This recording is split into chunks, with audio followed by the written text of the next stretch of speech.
alalayan, lalo na ang mga kabataan. Amen? Magsidayo po tayo. Bukawin mo ang aming mga puso, Ama, na kami maging laging masigasig para sa higit na ikararangal mo at sa kapayapaan ng isang nilikha.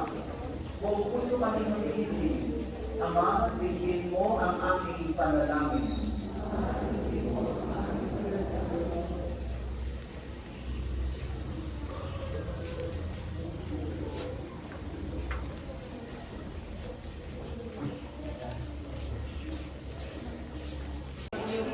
Ano? Ito ako? Ano?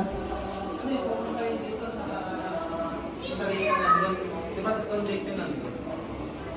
10, 17. Oo, kaya lang.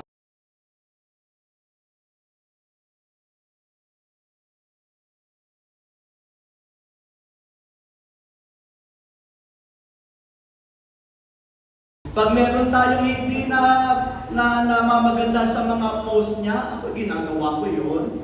Dadang ka pa sa wall ko. Yung wall ko magiging daanan pa ng... Lalo yung mga nagpo-post ng mga bitterness, nagpo-promote ng anger, yung mga nagpo-promote ng mga paninig, yung nagpo-promote ng division, ay naman talaga sa akin, unfollow. Pag ako'y mabait-bait, unfollow.